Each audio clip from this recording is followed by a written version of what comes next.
Sanibonani Nijani, welcome back to our YouTube channel, your channel, everybody's channel.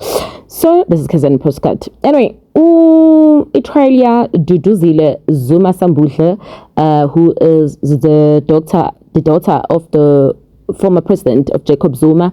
Itralia K has started at Durban High Court ubonakala lana ke efika engena enkantolo kanye nobaba wakhe futhi uyabonakala engena as supporter as well as other MK prominent members. Sizokhumbula ukuthi ngo July 2021 the country had the unrest and it affected a lot of provinces and a lot of places, and that was the time when Babu Jacob Zuma was arrested. And then again, Duduzile is one of those people kwathiwa yibona baqala le unrest ukuze ke izwe libheke phansi. Itheke maqala ke lase livulwa ke uadvocate Dalimpofu okuyena omele uDuduzile, because I don't know why uDalimpofu bemthanda kangaka. Mhlawumbe ithini singayazi lo, mhlawumbe abantu adila nabo hey message nabawini mhlawumbe bayawina, I don't know, like, because even Jacob Zuma has lost so much money because of Dalimpofu, and everybody always say if it has to do with Dalimpofu, everybody's gonna lose, but looks like they have faith in him. Maybe some cocaine. There is no way ukuthi njalo uthatha lo mail kodwa izinto azihambi kahle, so ke uvula inkundla ke advocate Dalimpofu nakuyena representer uDuduzile Sambudla Zuma waqala ke wazosho ukuthi no, iclient lakhe licela ukuthi kungabi lona lenza ama opening remarks from the docket. Waqede futhi watshela enkantolo ukuthi client lakhe li expect ukuthi lifuna ukuthi lilethe abanye ofakazi abama expect bazo testify ngendlela yabo ezoba independent. Emva kwalokho ke ubesehlala phansi ke uMpofu ke kwaseke kuqala ke uprosecutor ke okuyena ke aba against uDuduzile istate ekuyisona ke esisho ukuthi uDuduzile unicala noma ngaba yini. Uthena ke ummeli uthena ku prosecutor le wonke umuntu unalo ilungelo eSouth Africa lokukhuluma. Everybody has a right of speech, but then however ispeech sakho kumele usiprotect senze sure ukuthi asi destroy ama rights abanye abantu ngamagama wasebenzisayo. And then usetheke wathola ke lapho ukuthi ke usisters lo yena wasebenzisa iinfluence yakhe kanjalo futhi nokubaleka kwakhe ne-following yakhe social media ukuthi provoke abantu ukuthi baqale i-unrest. Uphinde ke watshela ke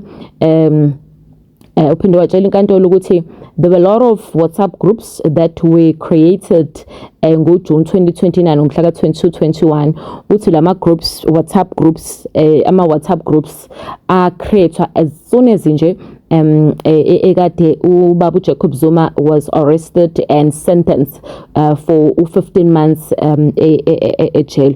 Uthi ke lama lentuzane ke lawo lama WhatsApp groups anama links lapha ya ku Cuba ayatshengisa ukuthi lama groups ayetarget indawo efana no Durban noNtuzuma nokwaMashu, and were connected through a WhatsApp group called iInk. Kusho ukuthi isigodi nesigodi sasinelentuzane yaso sasino WhatsApp group yaso kwaMashu mehlangane neNtuzuma kubizwa ngoInk komhlanga ngale kubuziwe ngento ethile kuthiwa isemhlanga. Uthi amanye ama WhatsApp group ke ayebizwa ngo New Political Landscape, uthi amanye ke accurator ayebizwa amanye accurator eBloemfontein, uthi amanye ayebizwa ngokuthi ANC Factional Battles, uthi ngi WhatsApp group nayo khona ayebizwa ke ngo Jacob Zuma supporters. Uthi ke lama group lawa ayalinkwa nama international links to Cuba. Ongenzeka ukuthi they definitely picked up a link to Cuba and actively worked during that period to Cuba. Batshela inkantolo ukuthi ke babe nezinto ezithile babetshela abantu base Cuba ukuthi mangabe sebehlasela bahlasele kanjani. Uyaqhubeka uGavenda ke uthi umkhonto wesizwe unayo ilink ethile nabantu base Cuba in terms of the fact ukuthi bangabanye ababaxhasi babo. Umkhonto wesizwe ke okubalwa kwena uDr Bongani Mncwango no spokesperson uNhlamulo Ndlela kanjalo no naye ke uLentuzane uGugu ibona ke uDuduzile ibona abantu ade bekhona na ababalekile ababona lapha abanye ababalekile lapha kwi MK Party. iJacob Zuma Foundation ke yona ithe cha lento eklinywayo lapha enkantolo njengamanje ngoba icala seliqalile liyoze lipheleke icala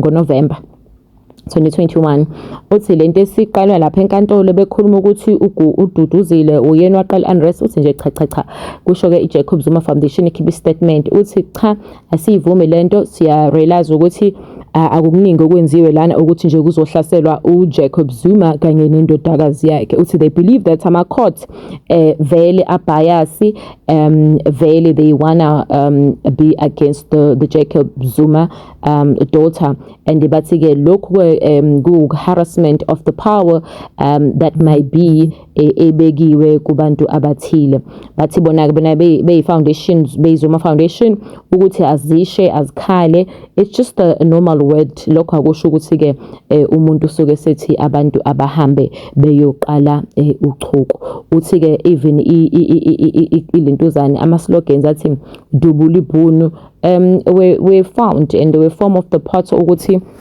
they've always been used. It's not ukuthi it has to do with ukuthi kwakuliwa nabantu. So iqalela ka Gugu.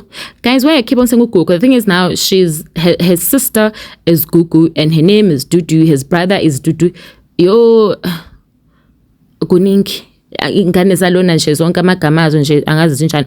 But anyway, MK Party, some of the members, ordinary members, are present right now as we speak in court. Ubukeke uStombazane elokwaka Sambudla ezikhulekele nje engazi nokuthi kwenzakalani kusho ukuthi ke uyamthemba uadvocate ukuthi ngeke kwenzeke next.